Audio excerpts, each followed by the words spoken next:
Bienvenue dans cette vidéo qui te donnera les clés pour transformer tes relations. Dans les prochaines minutes, nous allons explorer un sujet crucial que nous avons tous rencontré à un moment donné. Pourquoi cette personne ne t'écrit-elle pas? Pourquoi semble-t-il que l'intérêt n'est pas réciproque? Mais ne t'inquiète pas, ce ne sera pas simplement une autre analyse superficielle. Ici, nous allons te donner des outils pratiques, profonds et soutenus par des experts en psychologie, qui te permettront de comprendre la racine de ce comportement et surtout d'agir en conséquence. Alors, que vas-tu obtenir en regardant cette vidéo? Non seulement tu vas découvrir pourquoi tu te trouves dans cette situation, mais tu apprendras aussi comment la renverser depuis une position de pouvoir et de dignité. Tu veux une promesse claire? Après avoir vu ce contenu, tu auras un plan clair pour cesser d'attendre de la part de quelqu'un qui n'a pas le courage de te prioriser. De plus, nous allons t'apprendre comment utiliser cette connaissance pour attirer des relations saines et respectueuses. Et le plus excitant, tu découvriras les enseignements de Rolando Goicoechea, un expert dont les cours changent des vies. Pourquoi cette personne ne t'écrit-elle pas? Une vérité inconfortable que tu dois affronter. D'abord, tu dois savoir quelque chose d'essentiel. Lorsque quelqu'un ne t'écrit pas, le silence parle plus fort que n'importe quel mot. Ce comportement peut avoir de multiples causes, allant du manque d'intérêt à des problèmes personnels de l'autre personne. Mais la clé ici n'est pas de déchiffrer l'autre personne, mais de comprendre pourquoi toi, tu restes coincé dans ce cycle d'attente. Comme le dit Rolando, l'attente ne ralentit pas seulement tes objectifs, elle diminue aussi ta valeur à tes propres yeux. Lorsque tu priorises quelqu'un qui ne te priorise pas, tu envoies le message que toi non plus, tu n'es pas ta propre priorité. Cet enseignement sera l'un des piliers fondamentaux de notre discussion aujourd'hui. Mais attention, car voici la promesse, nous ne nous contenterons pas de l'analyse. Nous allons travailler sur des solutions concrètes pour que tu ne te retrouves plus jamais dans cette situation. De plus, à la fin de cette vidéo, tu te sentiras capable de prendre des décisions qui amélioreront non seulement tes relations, mais aussi ton estime de toi. Avant de commencer, je te serais reconnaissant si tu pouvais liker la vidéo, cela m'aiderait à continuer de diffuser cette philosophie. Si tu n'es pas encore abonné, je te recommande de t'abonner et d'activer la cloche pour ne manquer aucune vidéo. Première promesse, changer ta perspective. Pour commencer à changer cette situation, tu dois comprendre que cela ne dépend pas de ce que l'autre fait ou ne fait pas. Cela dépend de ce que toi, tu acceptes. Carl Jung disait « Tout ce qui nous irrite chez les autres nous mène à une meilleure connaissance de nous-mêmes ». Mais Rolando va plus loin. Si quelqu'un ne te donne pas l'attention que tu mérites, ce n'est pas ta mission de lui prouver qu'il doit le faire. C'est ton opportunité de t'éloigner et de construire quelque chose de mieux pour toi. C'est pourquoi nous allons t'apprendre comment commencer à prioriser, comment arrêter d'idéaliser ceux qui ne te valorisent pas et comment construire des relations basées sur le respect mutuel. Ce n'est pas facile, mais c'est possible. Alors reste attentif car dans les prochaines minutes, nous allons approfondir des idées qui transformeront ta façon de voir ce problème. La racine du problème. Pourquoi attends-tu ce message? C'est ici qu'il faut t'arrêter un instant et réfléchir. Pourquoi cette personne occupe-t-elle autant d'espace dans ton esprit? Souvent, le problème n'est pas qu'il ne t'écrive pas, mais dans ce que toi, tu interprètes de ce silence. Sigmund Freud l'expliquait très clairement. Les sentiments inconscients que nous nourrissons envers quelqu'un sont souvent profondément enracinés dans notre histoire émotionnelle. Mais voici où il y a un élément qui va changer ta perspective, et cela vient de Rolando. Le besoin d'approbation externe est un reflet de notre manque de connexion interne. Qu'est-ce que cela signifie? Que lorsque tu attends ce message, tu n'attends pas seulement cette personne. Tu cherches à valider ton importance, ta valeur ou même ton identité. Mais attention, ce que tu oublies, c'est ceci. Ta valeur n'est pas définie par l'attention que quelqu'un d'autre décide de te donner. C'est quelque chose que tu oublies. Et c'est pour ça que tu continues à attendre. Lorsque quelqu'un ne répond pas ou ne prend pas l'initiative, ce n'est pas un reflet de ta valeur, mais de ses priorités. Et c'est ici que Rolando ajoute quelque chose d'essentiel.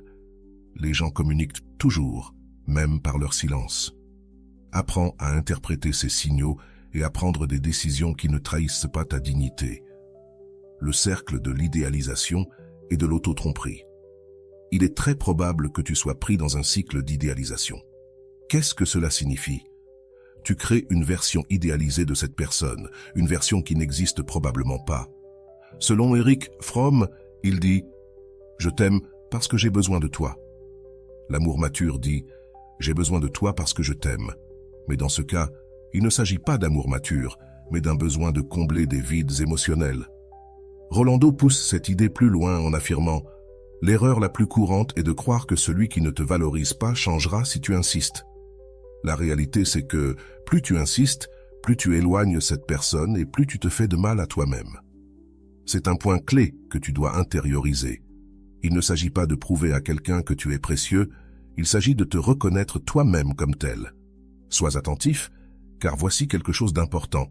Cesser d'idéaliser ne signifie pas cesser de ressentir ou ignorer ce qui te fait mal. Cela signifie que tu dois commencer à équilibrer la balance émotionnelle, en cessant de mettre dans cette personne plus de poids qu'elle ne mérite. Pour y parvenir, nous allons passer à un concept clé dans le segment suivant. L'action concrète pour reconstruire ta valeur personnelle. Si tu te demandes comment appliquer tout cela, c'est ici que commence le véritable travail. Rolando propose une méthodologie claire dans ses cours, et il est important que tu comprennes qu'il ne s'agit pas de forcer des changements externes, mais internes. Si personne ne t'écrit, ne le prends pas comme une perte, mais comme une opportunité d'analyser si cette personne mérite réellement d'être dans ta vie. Rolando dit, le temps que tu passes à attendre est du temps que tu pourrais utiliser pour te construire toi-même, pour attirer ce dont tu as vraiment besoin et ce que tu mérites. Cela peut sembler facile en théorie, mais en pratique, cela demande de l'engagement. C'est pourquoi voici 3 étapes clés basées sur le travail de Rolando et d'autres psychologues. 1. Identifie l'origine de ton besoin. Demande-toi ce que tu cherches vraiment en attendant ce message. Est-ce de l'attention, de la compagnie, de la validation? En identifiant la racine, tu peux commencer à travailler pour combler ce vide de manière différente. Fixe des limites claires. Comme le souligne Rolando, les limites ne sont pas là pour contrôler les autres, mais pour protéger ta paix et ton estime de toi. Si cette personne ne te donne pas ce dont tu as besoin, il est temps de poser des limites émotionnelles et de décider jusqu'où tu es prêt à t'investir. Redirige ton énergie vers toi-même. Investis du temps en toi, dans tes projets, dans tes relations avec des personnes qui apprécient ta présence. Comme l'a dit Carl Rogers, la curieuse paradoxe est que quand je m'accepte tel que je suis, alors je peux changer. Le changement est entre tes mains. Alors, voici quelque chose à méditer. Es-tu prêt à arrêter d'attendre et commencer à agir? La décision de te prioriser peut être difficile au début, mais une fois que tu feras le pas, tu te rendras compte que tu n'as pas besoin de mendier l'attention de qui que ce soit. Et c'est ici que Rolando nous donne encore un enseignement clé.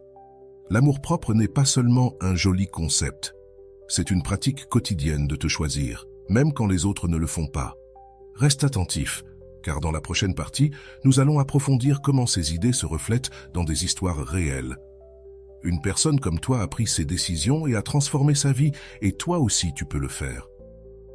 Que disent les psychologues sur le vide émotionnel? Savais-tu que ton attente d'attention immédiate peut être profondément liée à tes expériences passées? Selon John Bowlby, créateur de la théorie de l'attachement, les expériences précoces avec les soignants influencent la manière dont nous recherchons ou évitons la connexion émotionnelle à l'âge adulte. Cela signifie que si, dans ton enfance, tu as appris que tu devais te battre pour recevoir de l'amour ou de l'attention, il est probable que tu répètes ce schéma dans tes relations actuelles. Cependant, comme le dit Rolando, reconnaître un schéma ne suffit pas. L'essentiel est de l'interrompre avant qu'il ne continue à définir ta vie. Ce que nous voulons t'aider à faire, c'est être attentif, car cela est quelque chose que nous négligeons souvent. La manière dont nous gérons le rejet ou l'indifférence des autres est un reflet direct de la relation que nous avons avec nous-mêmes. Si tu tolères le manque d'intérêt de quelqu'un, il se peut que tu sois en train de projeter comment toi-même tu t'es négligé dans le passé. Le danger d'idéaliser l'attention non réciproque est important. Voyons un concept clé que nous partagent les experts, l'idéalisation.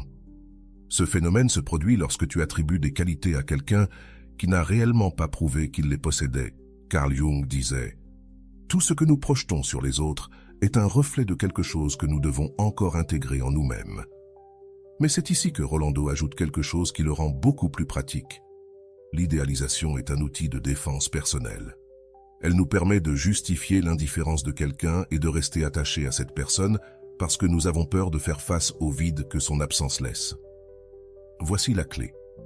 Tant que tu continues à idéaliser quelqu'un, tu ignores la réalité de la façon dont cette personne te traite. Si cette personne ne t'écrit pas, ne prend pas l'initiative et ne montre pas d'intérêt réel, son comportement te donne une réponse plus claire que n'importe quel mot. Mais il y a quelque chose que tu oublies souvent. Ce que tu tolères, c'est ce qui perdure, dit Rolando. Et si tu continues à justifier l'indifférence, non seulement tu restes piégé dans un cycle toxique, mais tu perpétues aussi la croyance que tu ne mérites pas mieux. Comment rompre le cycle de l'attente et de la dépendance émotionnelle? C'est là que nous commençons à travailler sur des solutions concrètes. La clé, selon Rolando, est de construire une approche basée sur le respect de soi et l'autonomie émotionnelle. Il dit « Tu ne peux pas contrôler ce que les autres font, mais tu peux contrôler comment tu réagis. Et ta réponse doit toujours être un reflet de ton amour-propre.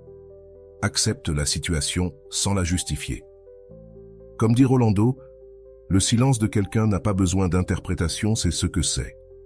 Cesse de chercher des excuses pour le comportement de l'autre personne. Si elle ne t'écrit pas, ne te cherche pas et ne montre pas d'intérêt, il est temps d'accepter que cette relation ne fonctionne pas. Connecte-toi à toi-même. C'est quelque chose que Rolando souligne beaucoup dans ses cours.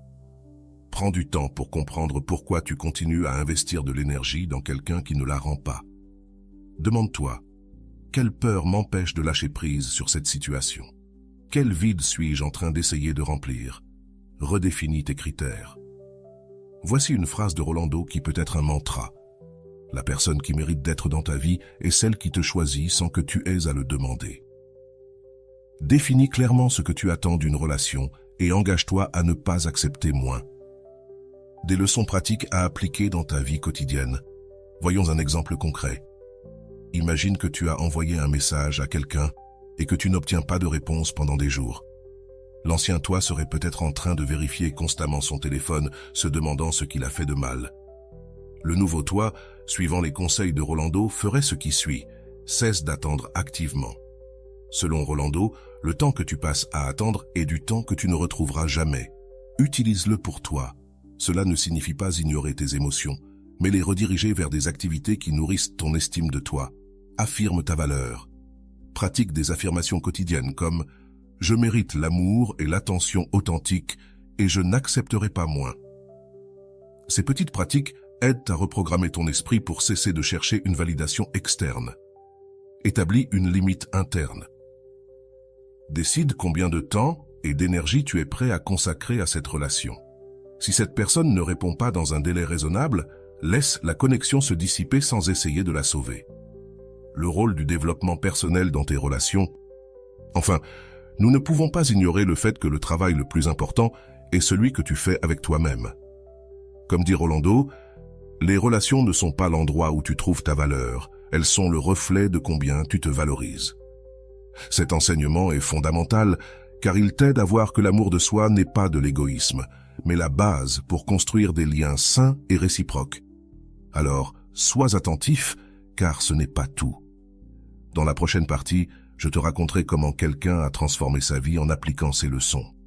Ne le manque pas, car cette histoire te prouvera qu'il est possible de changer ta narration et de construire des relations à partir d'un lieu de respect et d'amour propre. Allons-y. L'histoire d'Elena, de l'attente à l'amour de soi. Elena était une femme passionnée et dévouée, avec un sourire qui illuminait n'importe quelle pièce. Elle avait rencontré Miguel lors d'un événement social et dès le premier moment, une connexion évidente s'était établie. Longue conversation, rires partagés et promesses implicites de quelque chose de plus. Mais avec le temps, Miguel commença à se distancer. Les réponses à ses messages devenaient plus espacées et Elena se retrouva à vérifier son téléphone toutes les 5 minutes, attendant quelque chose qui ne venait jamais. Une nuit, fatiguée de l'incertitude, Elena tombe sur une vidéo de Rolando sur ses réseaux sociaux. Dans cette vidéo, Rolando disait quelque chose qui semblait directement adressé à elle. « Quand quelqu'un ne te donne pas l'attention que tu mérites, ce n'est pas ta faute, c'est un signe qu'il faut que tu t'orientes vers un endroit où tu seras valorisé. » Ces mots résonnèrent profondément en Elena. jusqu'au point de rupture, décision et action. Elena décida qu'il était temps de faire quelque chose de différent. Elle s'inscrivit à l'un des cours de Rolando, intitulé « Amour-propre, l'art de se prioriser ». Dans le premier module, elle apprit une leçon cruciale. Tu ne peux pas contrôler les actions des autres, mais tu peux décider comment y répondre. Cela la pousse à réfléchir à combien elle avait permis que le comportement de Miguel affecte son bien-être émotionnel. Inspirée par l'une des activités proposées dans le cours, Elena écrivit une lettre pour elle-même. Dans cette lettre, elle promit de ne plus jamais attendre quelqu'un qui n'était pas prêt à la choisir. Ce fut un moment libérateur. « Si on ne me choisit pas, je me choisis », écrivit-elle. En appliquant les enseignements dans la pratique, Elena commença à prendre des décisions concrètes. Elle cessa d'envoyer des messages à Miguel et, plus important encore, elle cessa d'attendre. Il ne s'agissait pas de l'ignorer comme stratégie pour qu'il revienne, mais de rediriger son énergie vers elle-même. Elle commença à reprendre des passe-temps qu'elle avait laissés de côté, comme la peinture et la randonnée. Dans une des classes du cours, Rolando avait dit « L'amour-propre n'est pas seulement un concept, c'est une action quotidienne. C'est se choisir à chaque décision, à chaque moment. » Et c'est exactement ce qu'Elena faisait. Un jour, Miguel lui envoie un message après des semaines de silence. « Salut, comment vas-tu » À une autre époque, Elena aurait ressenti un mélange d'émotion et de soulagement. Mais maintenant, après des semaines de travail personnel, sa perspective était différente. Comme l'enseigne Rolando, répondre ne signifie pas que tu permets à nouveau la même chose. Répondre peut être un acte de clôture de cycle avec dignité, calme et sans rancune. Elena répondit poliment et continua sa vie. La renaissance d'Elena. Avec le temps, Elena ne se contenta pas d'arrêter d'attendre Miguel. Elle commença aussi à avoir des relations plus saines. Dans un nouveau cercle social, elle rencontra des personnes partageant ses intérêts et valeurs. Parmi elles se trouvait Luis, un homme qui, dès le début, montra un intérêt sincère pour la connaître et la respecter. Cette fois, Elena n'avait aucun doute ni attente irréaliste, car elle avait appris à se prioriser et à établir des limites claires. Comme Rolando l'avait dit dans l'une des dernières classes du cours, « Le véritable amour commence quand tu te valorises tellement que tu n'acceptes pas moins que ce que tu mérites. » Et pour Elena, cette phrase était devenue sa réalité. Elena, un exemple pour nous tous. L'histoire d'Elena n'est pas seulement inspirante, c'est aussi un rappel que le changement est entre tes mains. Si aujourd'hui tu te trouves dans une situation similaire à celle d'Elena, attendant quelqu'un qui ne montre aucun intérêt, souviens-toi. Il ne s'agit pas de ce que cette personne fait ou ne fait pas, mais de ce que toi tu choisis de faire pour toi. Comme l'enseignait Rolando, le premier pas pour attirer ce que tu mérites est de laisser partir ce qui ne te sert plus. Es-tu prêt à faire ce pas? Dans le prochain segment, nous analyserons en profondeur l'histoire d'Elena et comment tu peux appliquer ces leçons dans ta propre vie. Ne le manque pas. Analyse approfondie de l'histoire d'Elena, outil pratique pour ta vie. L'histoire d'Elena regorge de leçons que tu peux appliquer dans ton quotidien.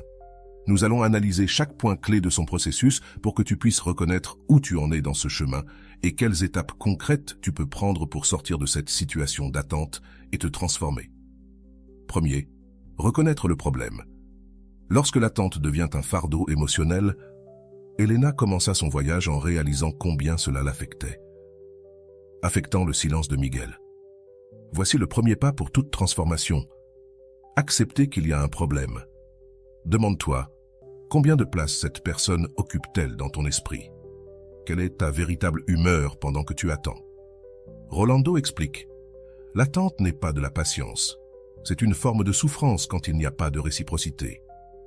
Quand tu identifies l'impact de cette attente, tu commences à reprendre le contrôle sur ta vie. 2. Briser l'idéalisation. Voir la personne telle qu'elle est réellement. Une des grandes révélations d'Elena fut de réaliser qu'elle idéalisait Miguel. Comme l'a souligné Rolando dans son cours, l'idéalisation est l'écart entre ce que tu vois et ce que tu veux voir chez quelqu'un. Ce concept est crucial. Il ne s'agit pas de diaboliser l'autre personne, mais de reconnaître la réalité de son comportement. Elena a cessé de penser à ce que Miguel pourrait être et a commencé à évaluer ce qu'il était vraiment, et cette clarté fut libératrice. 3. La décision de se prioriser. Le moment de la transformation. Elena a pris la décision consciente d'arrêter d'attendre et de commencer à se prioriser. Cela ne signifie pas qu'elle a cessé de ressentir, mais qu'elle a arrêté de laisser ses émotions contrôler ses actions. C'est ici que beaucoup se retrouvent bloqués, car ils ont l'impression qu'en lâchant prise, ils perdent quelque chose. Mais comme le dit Rolando, lâcher prise n'est pas perdre, c'est créer de l'espace pour ce dont tu as vraiment besoin. Fais une liste des choses que tu as négligées en attendant quelqu'un. Cet exercice t'aidera à comprendre quels aspects de ta vie nécessitent ton attention immédiate. 4. Se reconnecter avec soi-même. Revenir à ce que tu aimes. Une des clés du succès d'Elena fut de redécouvrir ses loisirs. Rolando explique que l'amour-propre se cultive dans les petites actions qui te reconnectent avec ce que tu es. Quelles activités aimais-tu pratiquer avant que cette personne n'occupe autant de place dans ta vie? Retrouve-les. Cela ne t'aidera pas seulement à te distraire, mais cela renforcera aussi ton identité et ton estime de soi. 5. Le pouvoir des limites, protéger ta paix émotionnelle. Quand Miguel a repris contact avec Elena, elle a su répondre depuis un endroit de sécurité émotionnelle. Cela fut possible car elle avait établi des limites claires pour protéger sa paix. Rolando insiste sur le fait que les limites ne sont pas des murs pour éloigner les autres. Ce sont des ponts qui te connectent à toi-même. Une limite peut être aussi simple que de décider de ne pas répondre immédiatement ou de choisir de ne pas s'engager émotionnellement avec quelqu'un qui ne montre pas un réel intérêt. 6. L'importance d'un réseau de soutien. Elena n'a pas fait ce changement seule. Tout au long de son parcours, elle a trouvé du soutien dans les cours de Rolando et dans de nouvelles amitiés qui partagèrent ses valeurs. C'est essentiel. Entoure-toi de personnes qui te motivent à grandir et à maintenir tes standards élevés. Comme dit Rolando, l'environnement que tu choisis détermine en grande partie le niveau d'amour-propre que tu pratiques. Réfléchis aux personnes autour de toi. Te soutiennent-elles ou renforcent-elles des schémas négatifs? Si c'est la deuxième option, il est temps de reconsidérer ces relations. 7. Reconnaître la valeur du temps, ton bien le plus précieux. Un aspect crucial dans l'histoire d'Elena fut de comprendre que le temps qu'elle passait à attendre Miguel était un temps qu'elle ne récupérerait jamais. Rolando l'explique ainsi. Le temps n'attend personne, mais toi, tu peux décider comment l'utiliser. Évalue le temps que tu as consacré à des situations qui ne t'apportent rien de positif. Imagine comment ce temps pourrait être utilisé pour quelque chose qui te rend vraiment heureux. 8. Les émotions ne te contrôlent pas. C'est toi qui contrôles tes émotions. Elena a également appris à gérer son anxiété et sa tristesse de manière constructive. Rolando suggère, ressentir est humain, mais agir en fonction de tes émotions peut être destructeur. Apprends à respirer, à réfléchir, puis à décider. La prochaine fois que tu ressentiras de l'anxiété en attendant la réponse de quelqu'un, arrête-toi, respire profondément et demande-toi, est-ce que cette émotion m'aide ou me freine? 9. La réciprocité comme base de toute relation. La transformation d'Elena inclut aussi la redéfinition de ce qu'elle attend d'une relation. Rolando enseigne, l'amour ne se demande pas, il se partage. S'il n'y a pas de réciprocité, il n'y a pas de relation, juste un effort unilatéral. Fais une liste des relations dans ta vie et évalue lesquelles sont réciproques et lesquelles ne le sont pas. Cela t'apportera de la clarté sur où concentrer ton énergie. 10. La nouvelle Elena. Un exemple à suivre. Finalement, Elena est arrivée à un endroit de paix intérieure. Ce ne fut pas facile, mais les efforts en ont valu la peine.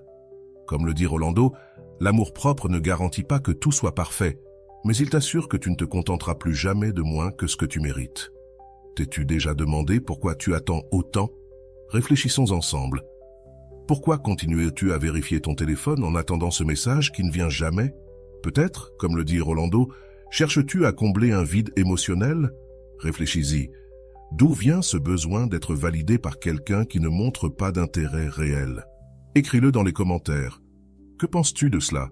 Que signifie pour toi le silence de quelqu'un d'autre? Imagine que le silence de cette personne a un message caché. Si tu pouvais l'interpréter, que penses-tu qu'il signifie? Est-ce un manque d'intérêt, une peur de l'engagement ou simplement des priorités différentes? Que ferais-tu différemment si tu pouvais accepter ce silence comme une réponse claire? Réponds dans les commentaires, Comment interpréterais-tu ce silence? Quels schémas émotionnels reconnais-tu en toi? Dans l'histoire d'Elena, nous avons vu qu'elle était coincée dans un cycle d'idéalisation. Maintenant, pense à ta propre vie. Penses-tu que tu idéalises quelqu'un? Quelle qualité lui attribues-tu qu'il n'a peut-être pas démontrée? Dis-nous, comment pourrais-tu commencer à remettre en question ces idées? Qu'est-ce que tu es prête à lâcher? Elena a dû prendre une décision courageuse.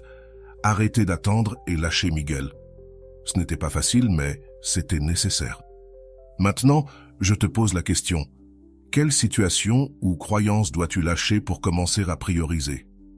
Partage avec nous ce que tu aimerais laisser derrière toi pour entamer ta transformation. Qu'est-ce qui te fait peur en lâchant? Derrière la difficulté à lâcher quelque chose ou quelqu'un, il y a toujours une peur. Quelle est ta plus grande peur en t'éloignant d'une relation qui ne t'apporte rien? Est-ce la peur d'être seul, de ne pas trouver quelqu'un d'autre? Réfléchis et partage tes pensées dans les commentaires. D'autres pourraient aussi partager cette peur, et ensemble nous pourrions trouver des réponses. Qu'est-ce qui t'inspire dans l'histoire d'Elena?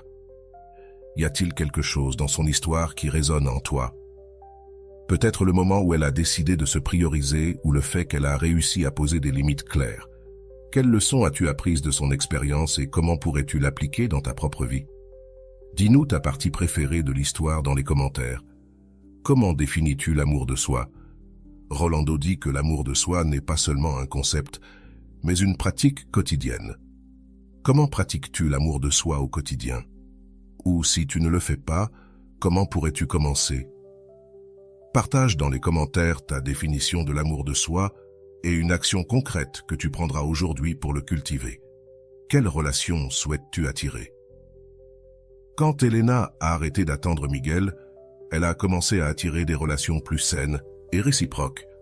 Maintenant, je te pose la question. Quel type de relation veux-tu dans ta vie? Comment penses-tu pouvoir commencer à les attirer? Réfléchis à cela et partage tes pensées. Écrire peut t'aider à mieux les visualiser. Quel conseil donnerais-tu à quelqu'un qui attend? Pense à quelqu'un qui, comme toi, est peut-être coincé à attendre l'attention de quelqu'un d'autre. Que lui dirais-tu pour l'encourager à sortir de cette situation? Partage ton conseil dans les commentaires. Cela pourrait inspirer d'autres personnes qui vivent ce même processus. Quelle action prendras-tu aujourd'hui? Le changement commence par une action concrète. Après tout ce dont nous avons réfléchi, quelle décision prendras-tu aujourd'hui pour améliorer ta relation avec toi-même? Cela peut être quelque chose de petit comme écrire une affirmation ou quelque chose de plus grand comme établir une limite claire. Partage dans les commentaires quelle sera ta première étape, nous voulons le savoir. Nous sommes tous passés par là. Tu rencontres quelqu'un de spécial. Les conversations coulent, les rendez-vous sont magiques et tu as l'impression que tu es en train de construire quelque chose de significatif. Mais soudainement, le silence. Il n'y a plus de messages. Les appels ne sont pas retournés. Et cette connexion qui semblait prometteuse se dissipe comme un mirage. C'est là que tu te demandes, que s'est-il passé? Pourquoi ne m'écrit-il plus? Et surtout, que faire maintenant? Aujourd'hui, nous allons non seulement répondre à ces questions, mais je vais aussi te donner la leçon que tu devrais appliquer chaque fois que tu fais face à cette situation. Rolando, expert en amour de soi et relations, nous invite à voir ce genre de situation comme une occasion d'apprendre. Le silence de quelqu'un n'a pas à être un reflet de ta valeur, mais c'est un message clair sur ses priorités et son niveau d'engagement émotionnel, souligne Rolando. Et c'est ici que commence la leçon que tu dois appliquer. Il ne s'agit pas de poursuivre quelqu'un qui ne te priorise pas, mais d'apprendre à te prioriser toi-même. Quand quelqu'un ne t'écrit pas, la première chose à faire est de t'arrêter. Ne te précipite pas pour combler le vide avec des excuses ou des justifications. Souvent, lorsque l'autre personne disparaît, notre esprit commence à chercher des réponses. Peut-être est-il occupé, peut-être a-t-il des problèmes personnels, il est certain qu'il m'écrira plus tard. Rolando nous rappelle que cette supposition peut être un acte d'auto-illusion. Si quelqu'un veut vraiment être dans ta vie, il y sera, et tu n'auras pas besoin de le deviner. La véritable leçon à appliquer ici ne concerne pas comment le récupérer, mais comment ne pas te perdre toi-même dans le processus. Quand quelqu'un t'ignore ou disparaît, il est facile de tomber dans le piège de l'anxiété et de l'autocritique. Tu te demandes ce que tu as mal fait, si tu as dit quelque chose que tu n'aurais pas dû dire, ou si tu n'es tout simplement pas assez bien. Mais voici quelque chose qui change tout. Ce n'est pas toi le problème. Comme le dit Rolando, l'incapacité de quelqu'un à valoriser ton temps et ton énergie est un reflet de ses propres limitations et non de ta valeur. La prochaine fois que quelqu'un ne t'écrira pas, je veux que tu prennes une décision consciente. Au lieu d'envoyer un autre message ou d'attendre une réponse, arrête-toi et concentre-toi sur toi. Ce n'est pas un acte de vengeance ni d'orgueil, mais une manifestation de ton amour-propre. Chaque fois que tu attends quelqu'un qui ne te priorise pas, tu retardes ton propre bien-être émotionnel, explique Rolando. Donc, au lieu d'attendre, utilise ce temps pour te reconnecter avec toi-même. Cela ne signifie pas que tu dois ignorer tes émotions. Il est naturel de ressentir de la tristesse, de la déception ou même de la colère.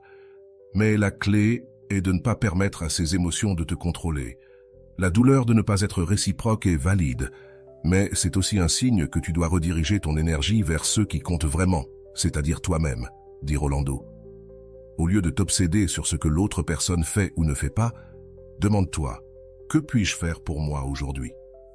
Un exercice que Rolando suggère est d'écrire une liste de tes valeurs et standards dans une relation. Cela t'aidera à te rappeler ce que tu mérites vraiment et à identifier si la personne qui ne t'écrit pas est alignée avec ses valeurs. Tu veux quelqu'un d'honnête, présent et engagé. Alors, pourquoi investir ton énergie dans quelqu'un qui ne répond clairement pas à ces critères? Il est aussi important de comprendre pourquoi certaines personnes disparaissent sans explication. Rolando nous aide à comprendre que le ghosting, ou l'acte de disparaître sans rien dire, révèle souvent plus sur celui qui le fait que sur celui qui le subit.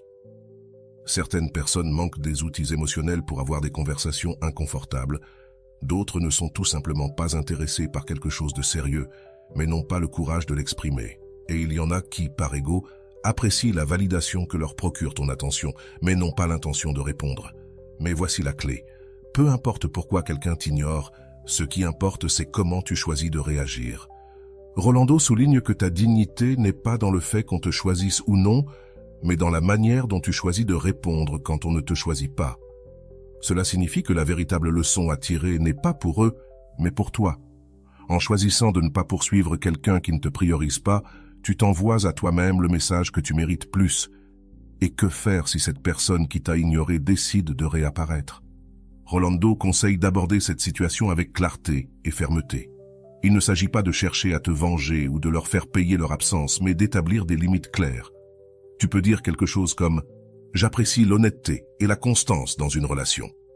Quand tu as disparu, je me suis senti ignoré et ce n'est pas quelque chose que je suis prêt à accepter dans ma vie. » Ce type de communication non seulement établit tes critères, mais montre aussi que tu es prêt à défendre ton bien-être émotionnel. Parfois, la personne qui disparaît le fait parce qu'elle n'a tout simplement pas l'intention de continuer. Et c'est bien. Tout le monde n'est pas destiné à rester dans ta vie. Mais ce qui n'est pas acceptable, c'est de laisser son manque d'engagement définir ton estime de toi. Rolando nous rappelle que tu n'as pas besoin de convaincre quelqu'un de te valoriser. Les personnes qui méritent réellement d'être dans ta vie le feront sans que tu aies à le demander. La leçon finale ici est que ton temps et ton énergie sont précieux et méritent d'être investis auprès de personnes qui les apprécient. Quand quelqu'un ne t'écrit pas, ne le prends pas comme une perte, mais comme une opportunité de te concentrer sur ce qui compte vraiment. C'est un moment pour toi, pour redécouvrir, pour te reconnecter à tes passions et pour te rappeler que ton bonheur ne dépend pas de l'attention d'une autre personne. La prochaine fois que tu te retrouves à attendre un message qui ne vient jamais, donne cette leçon à cette personne, mais surtout à toi-même. Tu n'as besoin de personne qui ne te priorise pas. Ta vie est trop précieuse pour la vivre en pause, en attendant quelqu'un d'autre. Et souviens-toi toujours des mots de Rolando. L'amour-propre n'est pas un luxe, c'est une pratique quotidienne. C'est choisir de t'aimer, même quand les autres ne le font pas. Si tu te reconnais dans cela, partage ton expérience dans les commentaires et dis-moi quelle leçon tu as apprise en traversant une situation comme celle-ci. Valeria regardait son téléphone pendant que le soleil de l'après-midi éclairait son bureau. Une semaine s'était écoulée depuis le dernier message de Martin et l'anxiété commençait à remplacer l'émotion initiale. Les premières semaines avaient été incroyables. Messages constants, appels qui se prolongèrent jusqu'à l'aube et une connexion qui semblait presque magique. Cependant, ce rythme avait cessé brusquement. Le silence de Martine était assourdissant et elle ne pouvait s'empêcher de se demander ce qu'elle avait fait de travers.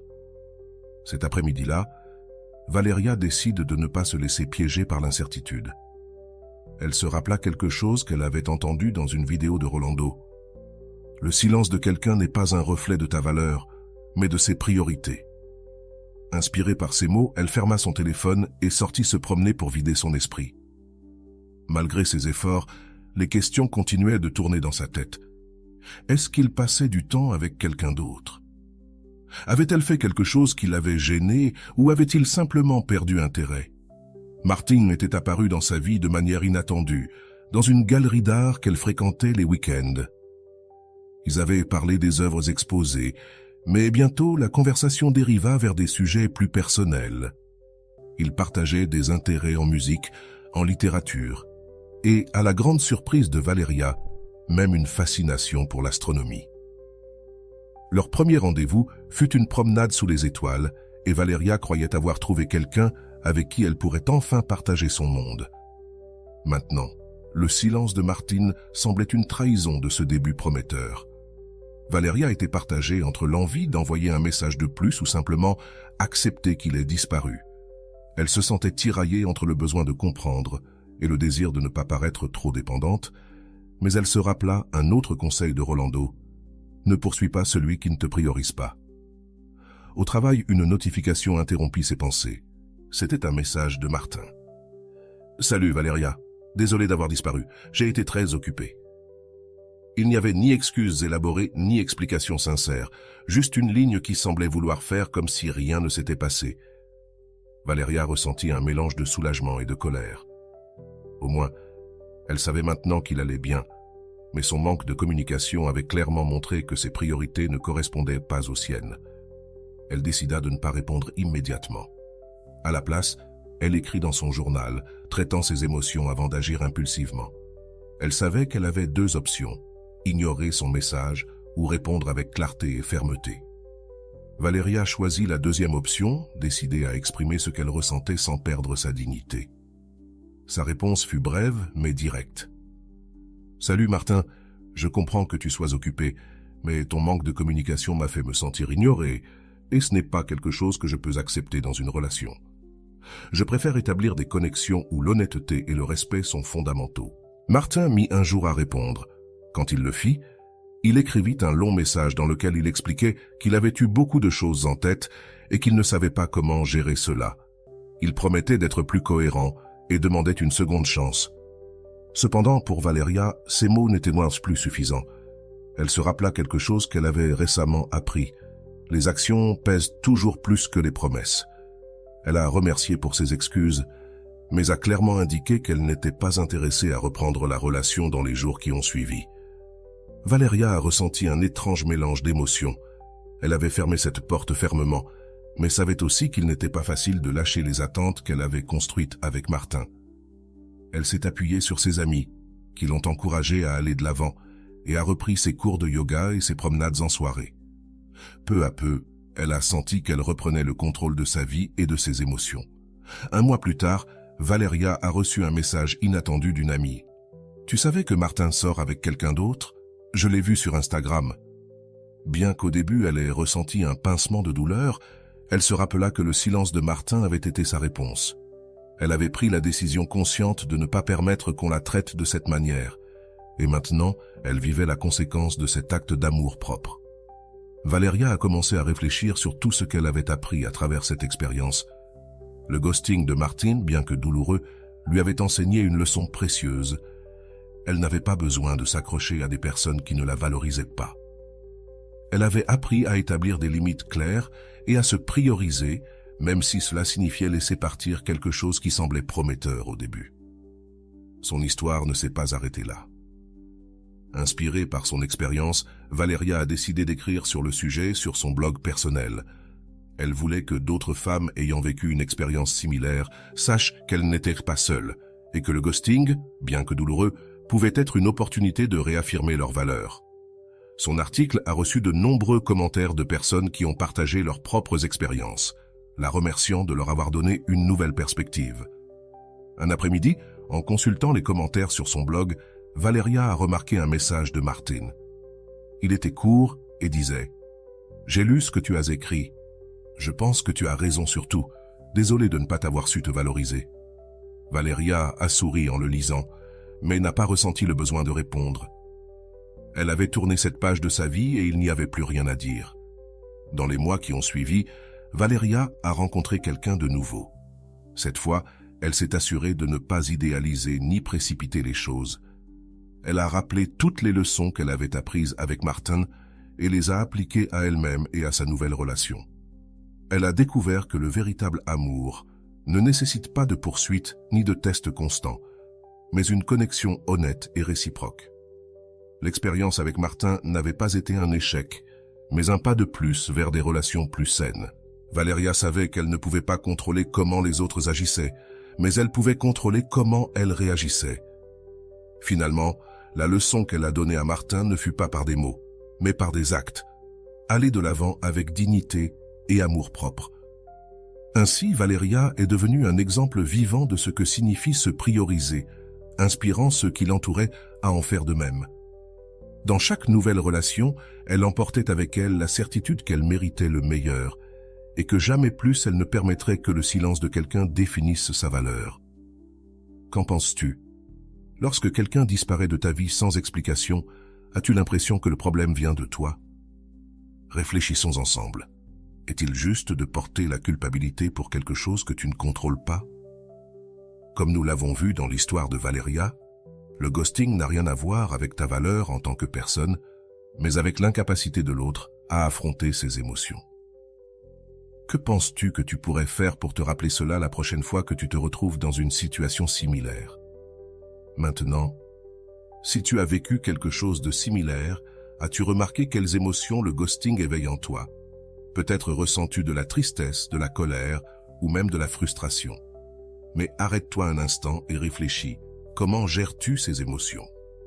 Comme l'a dit Rolando, la douleur d'être ignoré est réelle, mais c'est aussi un signe que tu dois rediriger ton énergie vers ce qui importe vraiment, toi-même. Quelles activités, passe-temps ou pratiques pourraient t'aider à réorienter ton attention sur toi? Imagine que la personne qui t'a ignoré réapparaît et cherche une seconde chance. Comment penses-tu réagir? Serais-tu capable de poser des limites claires comme l'a fait Valeria? Cela nous amène à réfléchir. Sommes-nous prêts à dire non lorsque quelqu'un qui ne nous a pas traités avec le respect que nous méritons? Pense à une limite que tu aimerais établir dans tes futures relations. Comment la communiquerais-tu? Une question de plus. Que penses-tu que le ghosting dit de la personne qui le pratique? Rolando souligne que souvent, le ghosting reflète l'incapacité de quelqu'un à gérer l'inconfort. Si tu y penses, comment pourrais-tu utiliser cette perspective pour arrêter de te culpabiliser et voir les choses avec plus de clarté? Réfléchis à ce que tu as appris sur toi-même la dernière fois que quelqu'un a disparu de ta vie. Finalement, revenons à la leçon principale. Que fais-tu pour prioriser tes relations? Valeria a appris qu'établir des limites et ne pas poursuivre ceux qui ne la priorisaient pas était un acte d'amour-propre. Quel changement penses-tu pouvoir faire aujourd'hui pour te démontrer à toi-même que tu es une priorité? Partage-le dans les commentaires. Comment peux-tu appliquer ces leçons à ta vie quotidienne? Et voilà, j'espère que vous avez trouvé beaucoup de valeur dans cette vidéo. Merci d'être resté jusqu'à la fin de cette vidéo. J'adore quand vous faites ça. Si vous en voulez plus, vous pouvez écrire en commentaire « J'en veux encore plus ». J'espère vous revoir dans une autre vidéo.